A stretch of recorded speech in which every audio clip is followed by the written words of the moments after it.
जी। तो आज का जो अपना क्लास है, इम्पोर्टेंस ऑफ अग्नि कोष्ठ इन अ ट्रीटमेंट। तो देखिए क्या बात है, आज की अपनी सेशन में हम चर्चा करेंगे कि आयुर्वेद पद्धति के अंतर्गत कोई भी चिकित्सा जब हम करते हैं तो उसका परिणामतः उपशय या फिर परिणामतः स्वस्थ कैसे व्यक्ति बनता है, उसके अंतर्गत अग्नि और कोष्ठ की क्या भूमिका होती है। और आयुर्वेद के अंतर्गत जितनी भी ट्रीटमेंट हैं, यानी कि जो मुख्य ट्रीटमेंट जैसे पंचकर्म बोल सकते हैं, तो पंचकर्म का डायरेक्ट अग्नि और डायरेक्ट कोष्ठ से क्या संबंध है, इन सारी चीज़ों को हम समझने की कोशिश करेंगे।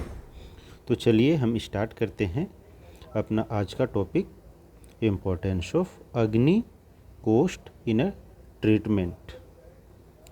तो देखिए क्या है, अपन का जो समझने का थोड़ा तरीका होगा, जगत और शरीर दो चीज़ों को एक साथ लेके अपन चलेंगे।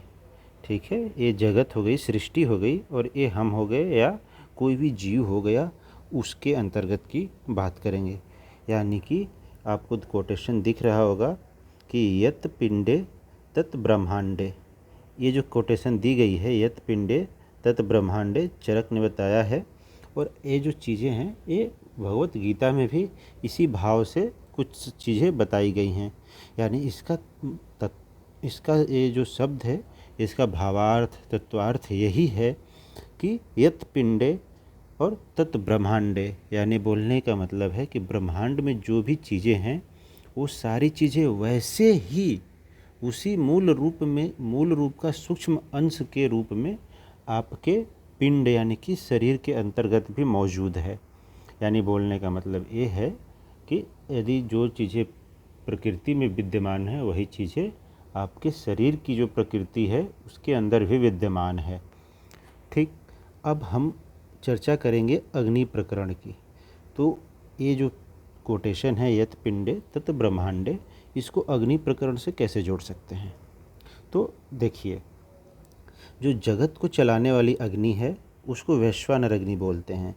और जो वैश्वानर शब्द है, ये अग्नि के पर्याय में आपने पढ़ा होगा, अनल होते हैं, पावक होते हैं, दाह, ठीक है, अग्नि, वैश्वानर, ये सब पर्याय हैं। तो जो वैश्वानर अग्नि है, ये भगवत गीता के अंतर्गत आया है। अहम वैश्वानरो भुक्तो प्राणिन देह आश्रितम, ऐसे करके भगवत गीता के अंतर्गत आया है। यानी कि अग्नि में जो श्रेष्ठ अग्नि है वो वैश्वानर अग्नि होती है। और जो वैश्वानर अग्नि होती है, यह जगत को चलाने वाली अग्नि होती है। यानी कि जगत या सृष्टि जो है, ये सृष्टि मान लेते हैं, ये पूरा सृष्टि है जो कि इन्फिनिटी है, अदृश्य है। ठीक है, इसकी लिमिटेशन, बाउंड्री हम अभी तक कल्पना तक नहीं कर सकते। ठीक है, तो ये जो सृष्टि है, इस सृष्टि के अंतर्गत एक ऊष्मीय, ठीक है, एक ऊष्मा अंश छिपी हुई है। यानी जैसे शरीर होता है, जब आप चरक का ज्वर स्थान पढ़ते हैं, उसमें बताया जाता है कि व्यक्ति के जन्मादो, यानी कि जन्म के समय से ही बॉडी का एक सर्टेन टेम्परेचर होता है, उसके ख़त्म होने के बाद मृत्यु हो जाती है, ऐसा बताया गया है। तो शरीर के अंतर्गत एक आपकी स्वयं की कुछ ना कुछ तापमान होता है, बॉडी का तापमान होता है, आपको पता है। वैसे ही सिमिलरली जो आपकी सृष्टि है, सृष्टि का भी एक तापक्रम है।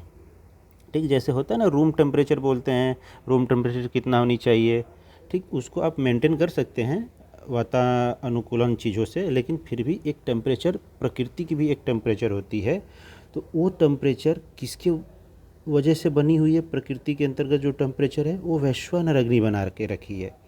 और शरीर के अंतर्गत भी आपकी अग्नि है, वो अग्नि कौन बना के रखा है, तो वो जठर अग्नि जो होती है, जठर अग्नि, भूताग्नि, धात्वाग्नि, शरीर के अंतर्गत की अग्नियाँ हैं। तो इन अग्नियों को कौन बना के रखता है शरीर में, तो काया अग्नि बना के रखती है। तो जो पहला जो कोटेशन है, इसको समझाता हूँ मैं आपको, कि बताया गया है कि जगत को चलाने वाली जो अग्नि है वो वैश्वानर अग्नि है। और इसी का जो वैश्वानर अग्नि है, उसका सूक्ष्म अंश काया अग्नि होती है। यानी कि ये सृष्टि मान लेते हैं, और इस सृष्टि के अंतर्गत एक छोटा सा आप अपने को कल्पना कर लो, या कोई भी जीव ले लो।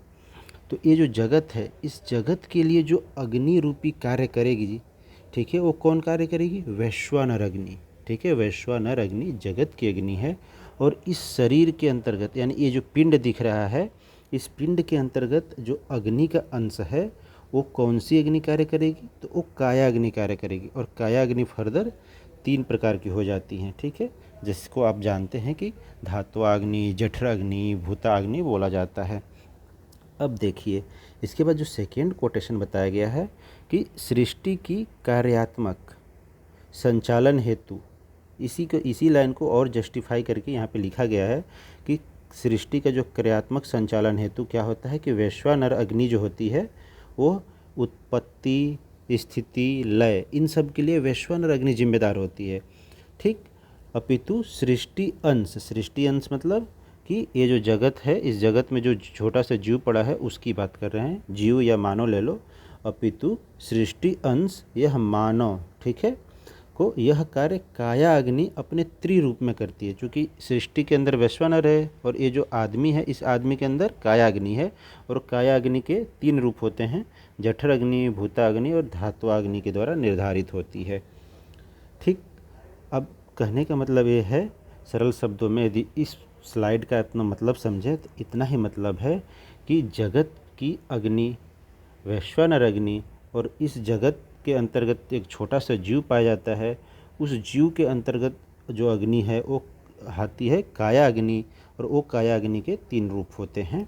अब हम नेक्स्ट स्लाइड से इसको समझने की कोशिश करते हैं कि जो वैश्वानर है वो कैसे शरीर की अग्नि को प्रभावित करती है, ठीक। तो देखो यहाँ पे बताया गया है कि जो वैश्वानर है, वैश्वानर अग्नि जगत की अग्नि यानी सबसे बड़ी और श्रेष्ठ अग्नि है, ठीक। फिर ये जो एक छोटे से जब शरीर के अंतर्गत जब जाता है इसका अंश, तो वो क्या बन जाती है, काया अग्नि का रूप ले लेती है। और जो काया अग्नि होती है कार्य विभाजन के अनुसार से वो 3 भागों में डिवाइड हो जाती है, जठर अग्नि हो जाती है, भूताग्नि हो जाती है, धात्व अग्नि हो जाती है, ठीक। ये वैसे ही है जैसे कि सत्व, आत्मा, शरीर, ये 3 चीज़ें क्या होती हैं कि त्रिदंडवत होते हैं, तब जाके कोई भी चीज़ें निर्धारित हो पाती है।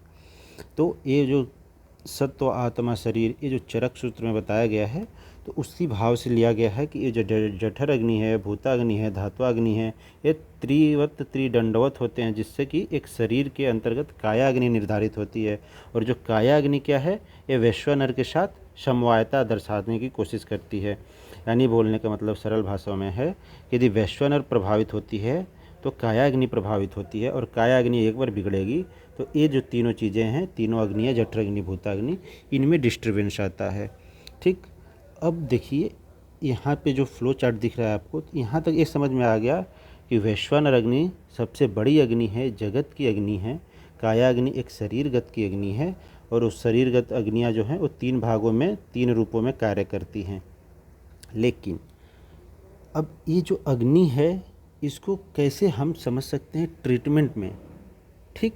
तो ट्रीटमेंट में समझने के लिए देखिए अगला स्लाइड पे चलते हैं कि ट्रीटमेंट में कैसे समझें। तो हमने यहाँ पे बताया है कि जो वैश्वानर अग्नि है, वैश्वानर अग्नि का पंचकर्म में क्या सामंजस्य हो सकता है। यहाँ पे हम पंचकर्म इसलिए प्रयोग किए हैं क्योंकि आयुर्वेद में जो होता है कि श्रेष्ठ चिकित्सा क्या है, तो पंचकर्म लोग बोलते हैं। तो पंचकर्म क्या है कि संपूर्ण आयुर्वेद को संबोधित करता है, इसलिए मैं पंचकर्म की बात को यहाँ पे लिखा हूँ। ओवरऑल आप ट्रीटमेंट या चिकित्सा भी जोड़ सकते हैं। तो देखिए वैश्वानर अग्नि का पंचकर्म के साथ सामंजस्य कैसे बैठा सकते हैं। तो इसमें मैंने क्या बताया कि जो वैश्वानर अग्नि होती है वो जगत की अग्नि होती है, ठीक।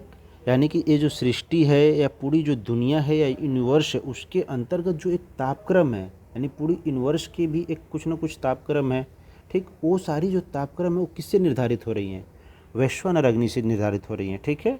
और वैश्वानर अग्नि के से निर्धारित तो हो रही हैं, तो इसी का प्रभाव क्या है कि जो पूरा है कि पूरा आपकी यूनिवर्स हो गया, इस यूनिवर्स के अंतर्गत छोटा सा अंश है आपकी पृथ्वी, ठीक है।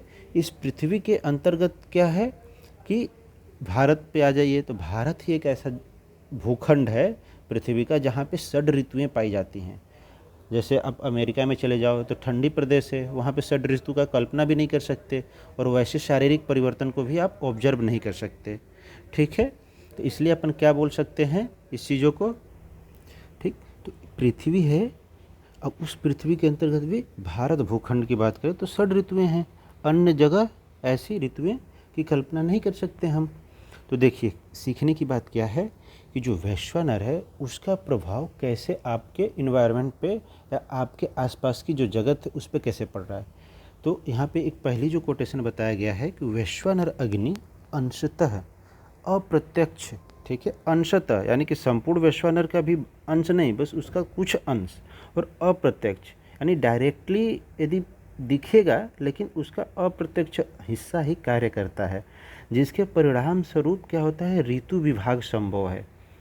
यानी कहने का मतलब ये है कि वैश्वानर जो अग्नि है यानी कि जो जगत की जो एक सामान्य जो तापक्रम है उसको कौन सी अग्नि निर्धारित करती है, तो उसको निर्धारित करती है वैश्वानर। जैसे आपकी शरीर है, शरीर की एक सर्टेन टेम्परेचर होता है, ठीक है, वो टेम्परेचर कौन निर्धारित करता है, वो है काया अग्नि निर्धारित करती है आपके शरीर के तापमान।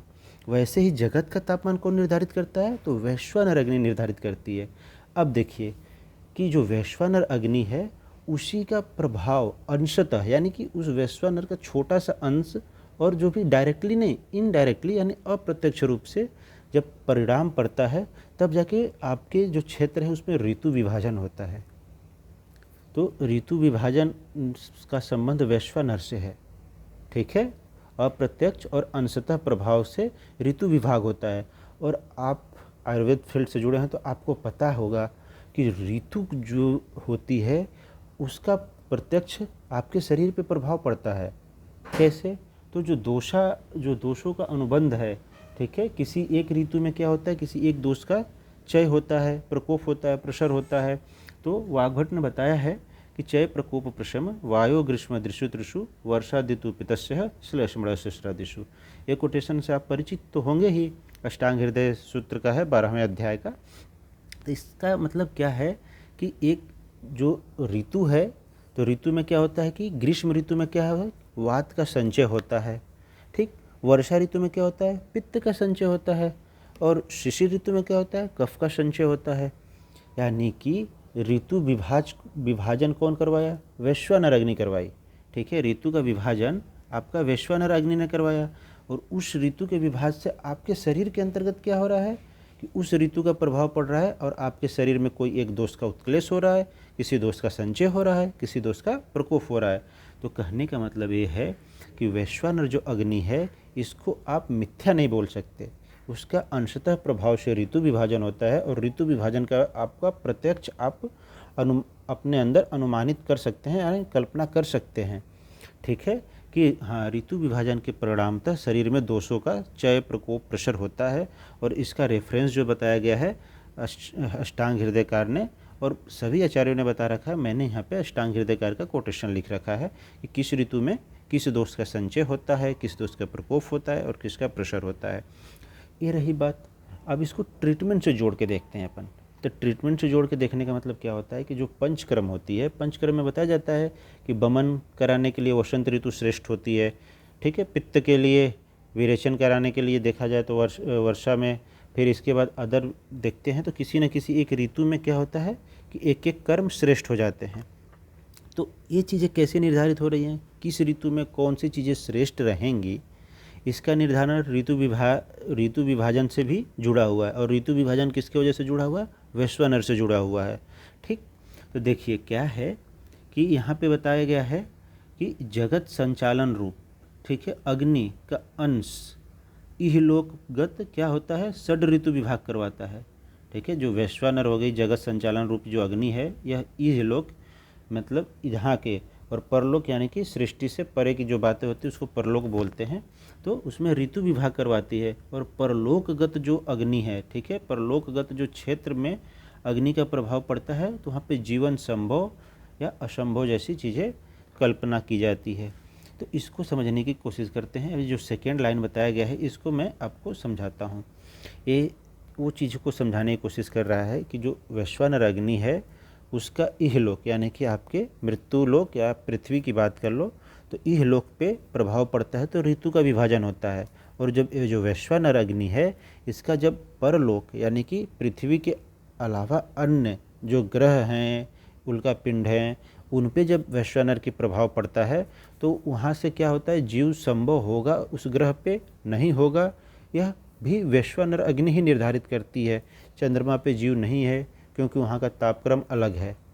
ठीक, वहाँ का तापक्रम और वायु की उपस्थिति न होना, ये होना, ये सब चीज़ें तापक्रम पे ही निर्धारित होती हैं। ठीक, तो ये जो चीज़ें हैं इसको आप ऐसे कोरिलेट कर सकते हो। और बाकी वैश्वानर से ऋतु विभाग, ऋतु विभाग से शरीर के अंतर्गत दोषों का संचय प्रकोप प्रसर, और इन संचय प्रकोप प्रसर को जो प्रकोपावस्था होता है तो वहाँ से श्रेष्ठ चिकित्सा पंचकर्म की जो हैं कि वसंत ऋतु में आपको क्या कराना है, वर्षा ऋतु में क्या कराना है, ठीक है, शिशिर ऋतु में क्या कराना है, वो चिकित्साएं जो हैं वहाँ से डिसाइड होती हैं। तो वैश्वानर अग्नि का पंचकर्म या फिर आयुर्वेद के अंतर्गत जो चिकित्सा है उसके साथ भी डायरेक्ट संबंध है, आप सामंजस्य स्थापित कर सकते हैं। इसके बाद अपन आगे देखते हैं कि पंच भौतिकत्व के आधार पे जो अग्नि है यह कैसे महत्वपूर्ण हो जाती है आपके ट्रीटमेंट में। तो अग्नि के लिए बताया जाता है कि अग्नि जो है वो पंच भौतिक जो पदार्थ बताए गए हैं, ठीक है, कि सर्वद्रव्यम पंच भौतिक अस्मिन अर्थ है, उसमें जो अग्नि है वो मध्यस्थता के कार्य करती है। यानी कि जो पांच हैं उसके क्रम से देखा जाए तो आकाश, वायु, अग्नि, जल और पृथ्वी, पांच चीज़ें हो गई। इसमें से मध्य में कौन आ रहा है? अग्नि आ रही है। तो अग्नि क्या है कि पंच भौतिक जो चीज़ें हैं उसके मध्यस्थता का कार्य करती है। यानी कि मध्यस्थता का मतलब होता है कि ऊपर वाले को भी जोड़ना, नीचे वाले को भी जोड़ के रखना। तो देखिए, अब ये जो अग्नि है, इस अग्नि को अपन समझते हैं कि ट्रीटमेंट, लाइन ऑफ ट्रीटमेंट में कैसे लाएंगे। तो देखिए, अग्नि को समझने के लिए ऐसे समझिए कि ये आपकी स्रोतस्व है, इस स्रोतस्व में कुछ चीज़ें भरी हुई हैं, ठीक, कुछ चीज़ें भरी हुई है। आप इस स्रोतस को नीचे से गर्म कर दीजिए, ठीक है। एज एग्जाम्पल के लिए आप लोहे का रॉड समझ लो, उसके अंदर प्लास्टिक के कुछ टुकड़े फंसे हुए हैं जिसकी वजह से, और लोहे की रॉड जो पाइप है उसमें क्या है कि ब्लॉकेज है।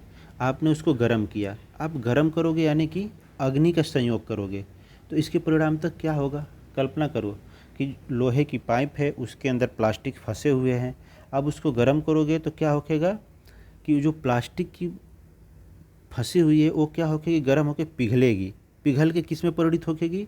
जल, और थोड़ी सी सेमी सॉलिड रहेगी यानी कि पृथ्वी, ठीक। और ओवरऑल पर अभी तक ये हो गया। फिर उसमें क्या दिख रहा है कि पूरे के पूरे एरिया कवर करके प्लास्टिक ने कंजेस्टेड करके ब्लॉक किया हुआ है।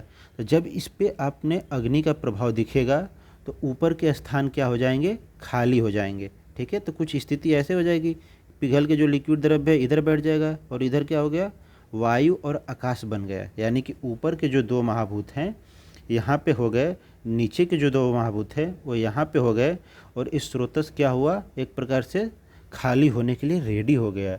यानी कि यदि शाखागत, इस स्रोतस को अपन शाखागत समझे तो इसमें से जो दोष है वो इजीली कोष्ठ में आ जाएंगे, और कोष्ठ में आने के बाद उसको पंचकर्म की जो पद्धति होती है कि निकटतम मार्ग के द्वारा उसको निर्हरण करा दिया जाए। यानी कि यदि मुख के द्वारा कराया जाए तो बमन, और गुदा मार्ग के द्वारा कराया जाए तो विरेचन। तो ये जो पद्धति है, यानी कि सर्वद्रव्यम पंचभौतिक अस्मिन अर्थ जो बताया गया है, उसमें अग्नि मध्यस्थता का कार्य करती है। और अग्नि जो मध्यस्थता का कार्य करती है तो उसका प्रभाव क्या है कि किसी भी स्रोतस या किसी भी व्याधि को, ठीक है, जब क्लीन करती है अग्नि, जब ट्रीटमेंट करते हैं अग्नि का प्रभाव पड़ता है। तो अग्नि हमेशा ऐसा ही कार्य करती है कि वह वायु और आकाश महाभूत को भी बनाती है, और जल और पृथ्वी महाभूत को भी बनाती है। यानी कि मध्यस्थता का कार्य करती है चिकित्सा की पर्पज से जब कार्य करते हैं तब।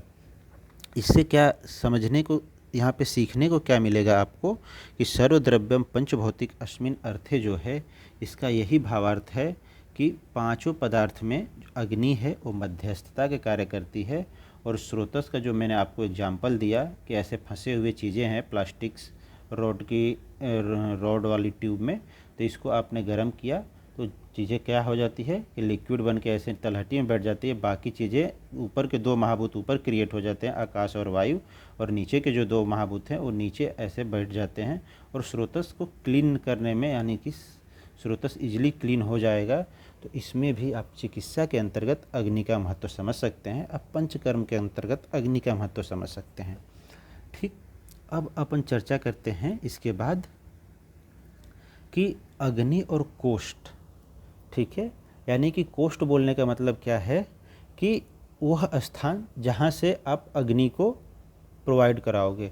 यानी कहने का मतलब ऐसे समझ सकते हैं, आश्रय आश्रय जो शब्द हैं, यानी कहने का ये मतलब है इसको कि जो अग्नि है किसी एक इंडिविजुअल साइट या किसी एक विशेष स्थान पे रहेगी तो उसका तीव्रता तीक्ष्णता अलग होगी।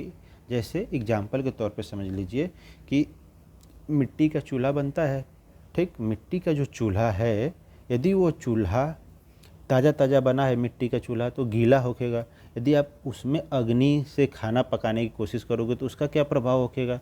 और एक पहले से पुराना चूल्हा है जिसमें खाना पहले बनता था, उसमें अग्नि जला के खाना बनाओगे तो कैसा खाना बनेगा।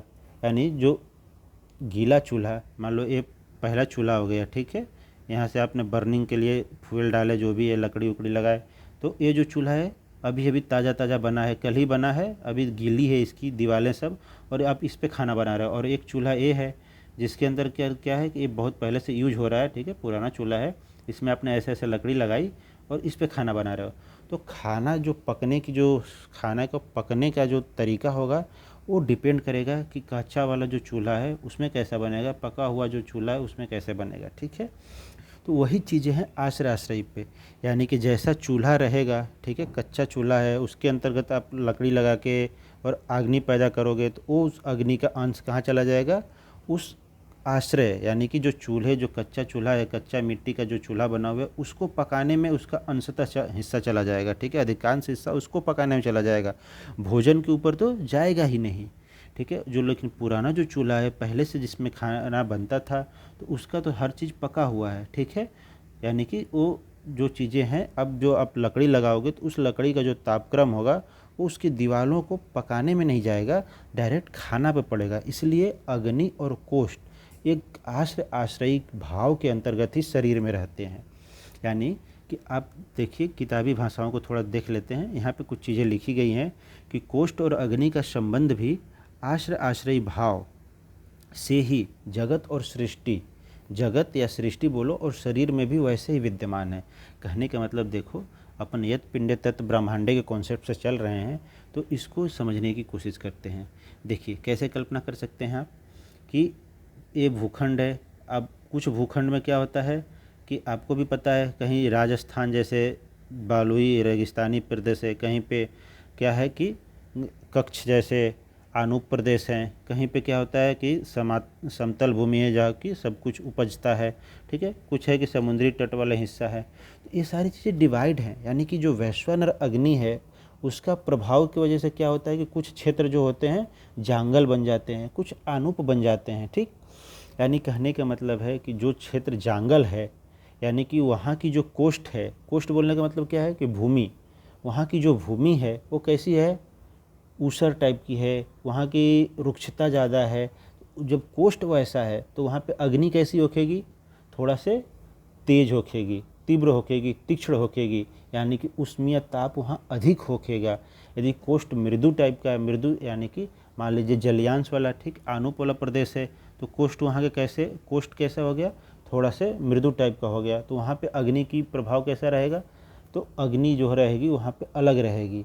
तो वैसे ही आप भी समझ सकते हो कि जो शरीर है, शरीर में भी कोष्ठ कैसे होते हैं, मृदु, मध्यम, क्रूर कोष्ठी होता है। अग्नि भी शरीर में कैसी होती है, तो तीक्ष्ण अग्नि होती है, मंद अग्नि होती है, ठीक है। तो ये जो कॉन्सेप्ट है अग्नि और कोष्ठ का, तो इनका भी संबंध एक दूसरे से जुड़ा हुआ है, ठीक है। यदि कोई मृदु कोष्ठी व्यक्ति होता है तो उसमें क्या होता है कि पित्त तीक्ष्ण होता है उसके अंतर्गत, और कफ समन अवस्था में रहता है, तो वो कोष्ठ कैसा होता है, मृदु होता है। समझ पा रहे हैं आप।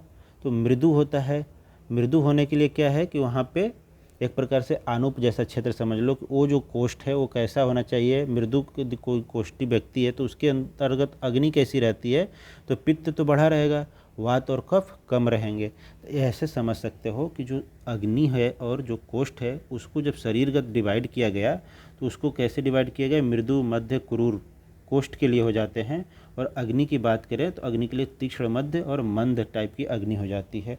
वैसे ही है जैसे कि आपके आश्रय और आश्रयी का संबंध होता है, तो ऐसे हम समझ सकते हैं। और बाकी कोई भी लाइन ऑफ ट्रीटमेंट के अंतर्गत देखा जाए तो आश्रय आश्रय भाव जुड़ा है कोष्ठ का और शाखा का, और आपके मर्मास्थि संधिगत के अंतर्गत जो कोष्ठ हो गए इनका, और आपकी इन्हीं के अंतर्गत जो अग्नियां हैं उन अग्नियों का प्रभाव निर्धारित होता है। अब देखते हैं आगे की कुछ बातें। अब अपन कोष्ठ पे थोड़ा सा चर्चा कर लेते हैं। तो देखो क्या है, यहाँ पे जो आपको 3 डायग्राम्स दिख रहे होंगे तो इसमें बताया गया है कि अग्नियों का क्षेत्र क्या क्या होता है।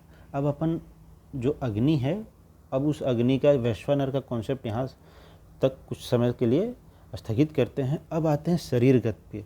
अब ब्रह्मांड की बात कर लिए, ठीक है। अब आते हैं शरीरगत की बात। शरीर यानी कि कोष्ठ पे, कोष्ठ यानी कि काया अग्नि पे बात करते हैं, और काया अग्नि के जो तीनों अंश है उनके ऊपर बात करते हैं। धात्वा अग्नि, भूता अग्नि और जठर अग्नि की बात करते हैं अपन। तो देखो क्या है कि अमाशय से पक्वाशयगत जो चीज़ होती है उस पर क्या है कि जठर अग्नि का प्रभाव क्षेत्र होता है। अब इसके लिए यदि रेफरेंस की बात किया जाए, ठीक, तो रेफरेंस की बात हम बता देंगे आपको, उसको हम डिस्क्रिप्शन में लिख के भेज देंगे। लेकिन अभी के लिए क्या है कि अमाशयगत और पक्वाशयगत जो अग्नि है वो कौन सी अग्नि का कार्य होता है, तो जठर अग्नि का। यानी कि आप बमन और विरेचन की यदि बात करें तो इस बमन और विरेचन करने से क्या होता है कि तुरंत अग्नि मंद हो जाती है व्यक्ति का। उसके लिए हमें संसर्जन कर्म करने की ज़रूरत पड़ता है। तो अग्नि मंद होती, यदि किसी व्यक्ति के धात्वा अग्नि मंद होगी तो उसका प्रत्यक्ष उसके स्वस्थ क्रिया पे डायरेक्ट प्रभाव नहीं दिखेगा।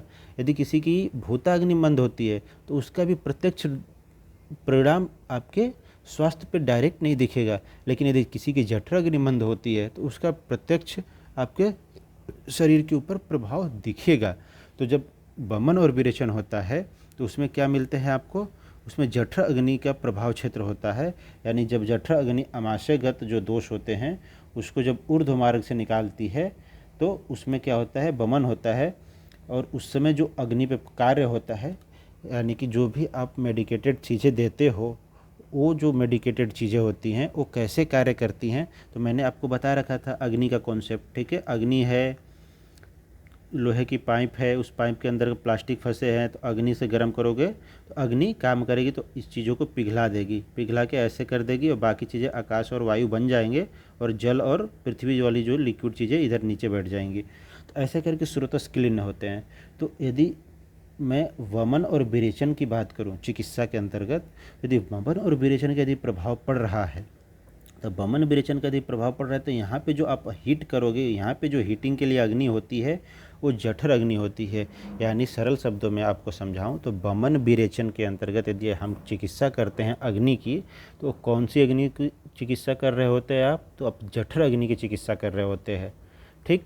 और यदि आप शिरोविरेचन कर रहे हो, ठीक है, अगला कॉन्सेप्ट देखते हैं कि किसी को शिरोविरेचन यानी नस्य की प्रक्रिया करते हो तो उसमें कौन सी अग्नि को आप सुधारने की कोशिश कर रहे हो। यानी मान लीजिए कोई व्यक्ति है, उसको सर्दी जुकाम है या फिर उसको निमोनिया के जैसे सिम्टम है, तो उसके क्या है कि प्राण व स्रोतस, ठीक, वो अवरुद्ध हो चुके हैं।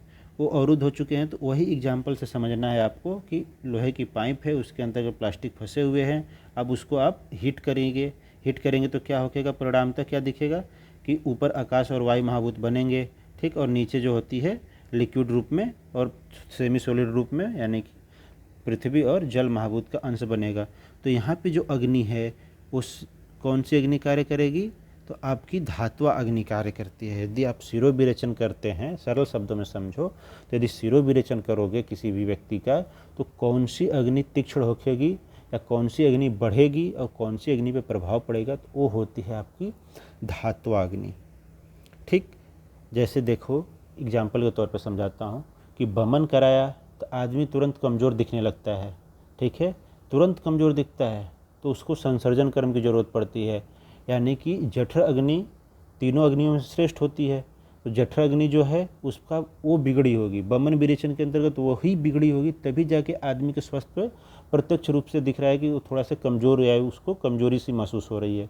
लेकिन यदि किसी की धात्वाग्नि बिगड़ी है तो उसको आप नस्य करो, नस्य का परिणाम तुरंत त्वरित गति से नहीं दिखता है जैसे कि बमन विरेचन का दिखता है।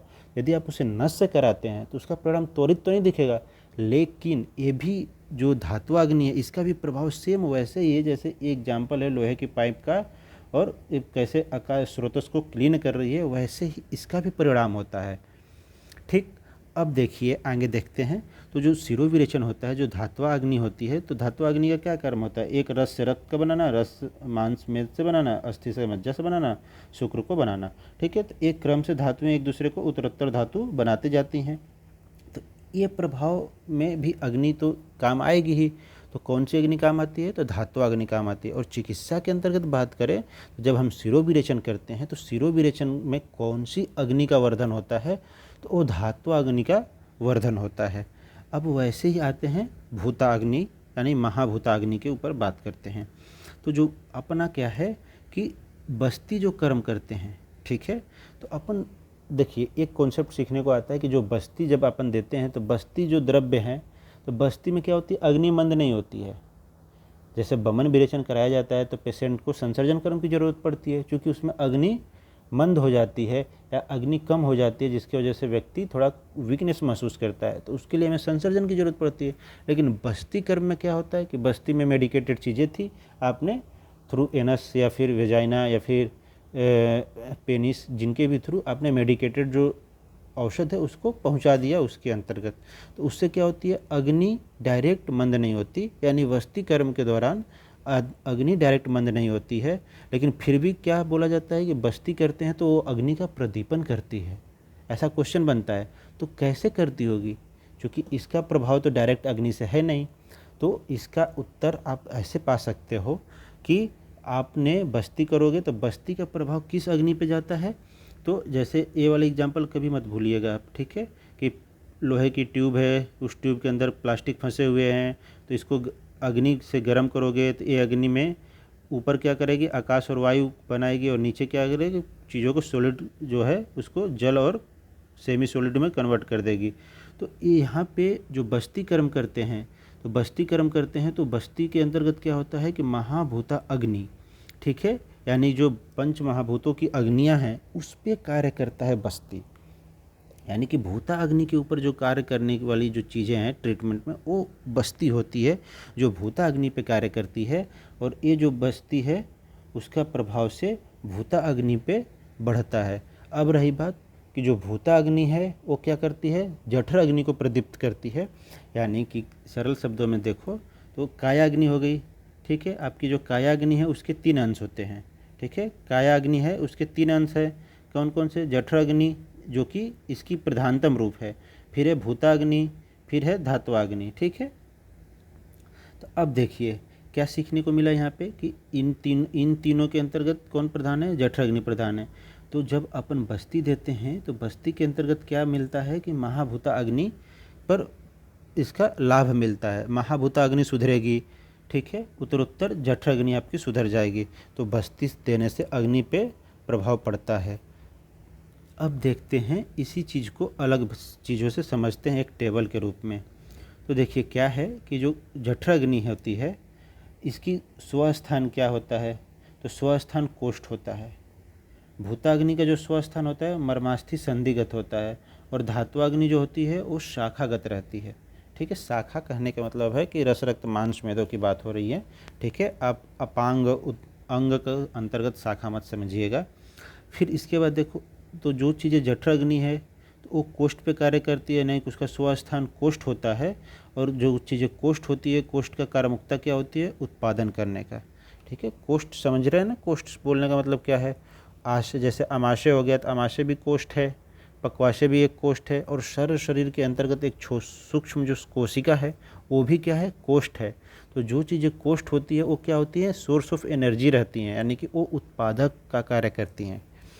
फिर इसके बाद आपकी जो धात्वाग्नि होती है वो धारण का कार्य करती है, यानी शरीर को आपको धारण करके रखी होती है धात्वाग्नि। उससे क्या बनती है? तो स्थिति बनती है। और जो चीज़ें उत्पादन होती हैं उसको उत्पत्ति बनाती है। और जो भूताग्नि होती है वो सर्जन और लय का कार्य करती है, ठीक। और चीज़ें यदि देखा जाए तो ये चीज़ें तो एक्स्ट्रा मैंने डाल रखी हैं, इसको कभी अन्य वीडियो में मैं एक्सप्लेन करूँगा। तो इसके लिए जठर अग्नि के लिए क्या चिकित्सा बताई गई है? वमन विरेचन। यदि जठर अग्नि पर प्रत्यक्ष प्रभाव किसका पड़ता है, तो जठर अग्नि का प्रत्यक्ष प्रभाव पड़ता है। भूताग्नि पर कौन seed treatment, line of treatment आती है, तो बस्ती कर्म का जब करते हैं तो उससे भूताग्नि प्रभावित होती है, और शिरोविरेचन जब अपन करते हैं तो उससे आपकी धात्वाग्नि को प्रभाव बल मिलता है।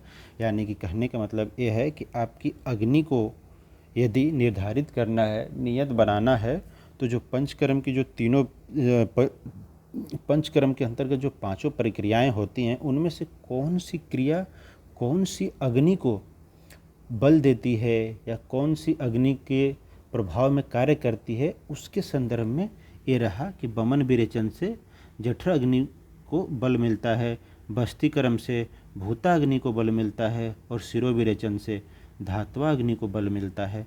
संक्षेप में यही सीखने को रहा।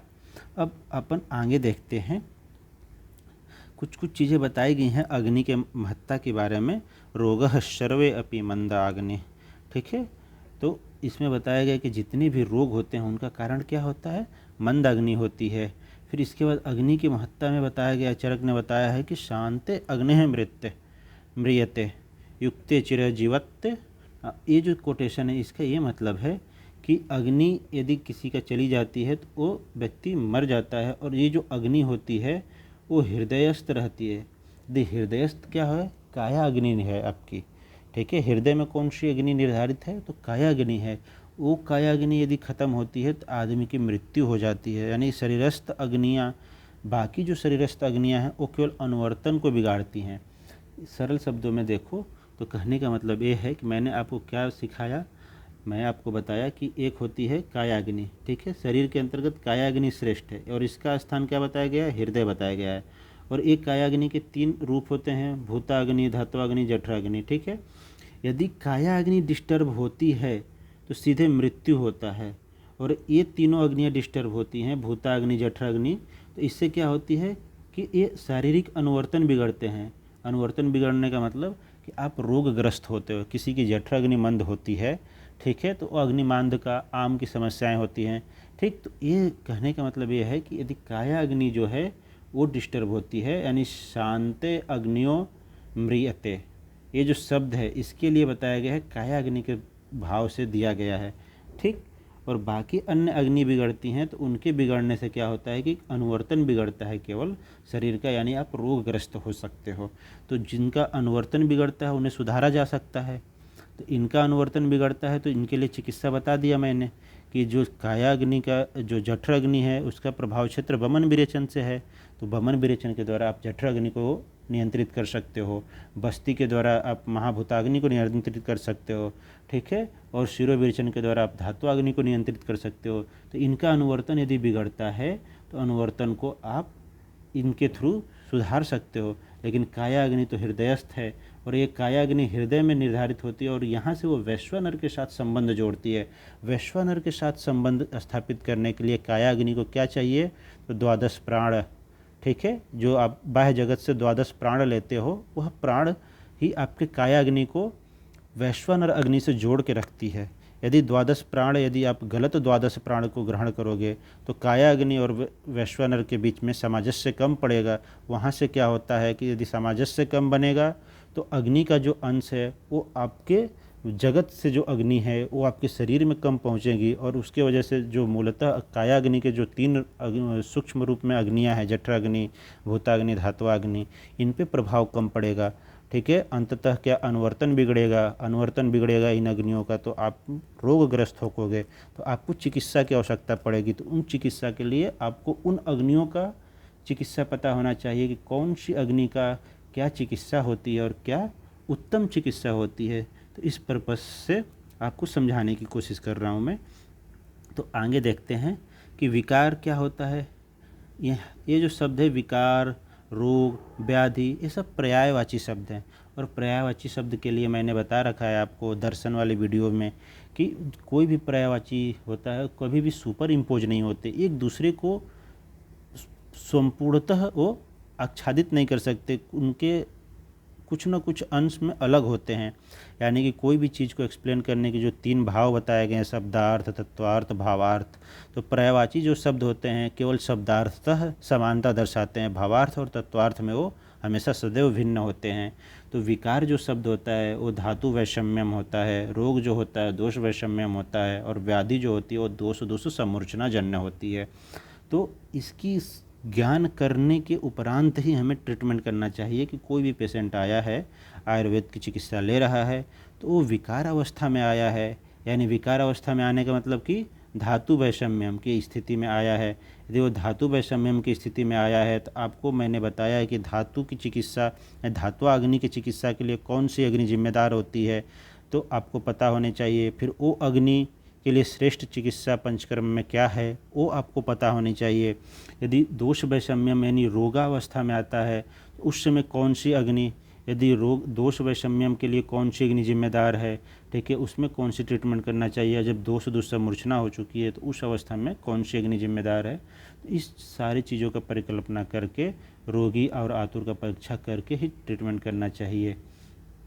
अब अपन आगे देखते हैं कि यहाँ पे मैंने एक और चीज़ें डाल रखी हैं कि पंचकर्म के अंतर्गत क्या होता है कि कोई भी पद्धति को फॉलो करते हैं, बमन कराना है, विरेचन कराना है, तो मैक्सिमम कितने डेज लगते हैं। यदि नॉर्मली क्लासिकल तौर से चलें, अपन जनरल कंसिडरेशन लेके चलें, तो यदि आप बमन कराना चाहते हो, तो संपूर्ण पंचकर्म करवा रहे हो, ठीक है, और संपूर्ण पंचकर्म और प्रवर शुद्धि करवा रहे हो, ठीक है, तो इस अवस्था में 130 दिन लगते हैं। और मध्यम करवा रहे हो तो आपको 85 डेज लगेंगे, और अवर करवा रहे हो तो आपको 57 डेज लगेंगे। तो इतने दिन की अवधि होती है एक सामान्य पंचकर्म कराने की। तो इसके अंतर्गत क्या होता है कि अग्नि और कोष्ठ इनका आकलन करना आवश्यक हो जाता है, वरना इनके आकलन के बिना यदि आप चिकित्सा करने चलोगे तो परिणाम अच्छे नहीं आएंगे। इसलिए कोष्ठ और अग्नि का जितने भी मैंने पूर्वत स्लाइड्स में आपको एक्सप्लेन करने का भाव दिया है, उन भावों को समझना अति आवश्यक हो जाता है। फिर इसके बाद वैसे ही बताया गया है संसर्जन कर्म की कल्पना। तो संसर्जन कर्म के अंतर्गत भी यही चीज़ सीखने को मिलती है कि अग्नियाँ मंद हो जाती हैं। आप यदि कोई भी कर्म करते हो तो उसमें क्या चीज़ें, कैसे कैसे चीज़ें आपको देनी है, कितने दिन तक देनी रहती है, उसको समझने के पर्पज़ से बताया गया है। अब देखिए नेक्स्ट जो है अपन चर्चा करते हैं कि अष्ट महादोषकर भाव बताए गए हैं पंचकर्म के अंतर्गत, कि ये कुछ ऐसे भाव हैं जिसको आप करोगे तो आपको पंचकर्म या फिर ट्रीटमेंट का अच्छे से लाभ नहीं मिलेगा। तो उसके अंतर्गत भी अग्नि का जिक्र किया गया है, ठीक है। अजीर्ण अहित्य भोज्य जो शब्द उपयोग किया गया है, इसका यही मतलब है कि जो अष्ट महादोषकर भाव हैं उसके अंतर्गत भी अग्नि का इम्पोर्टेंस बताया गया है।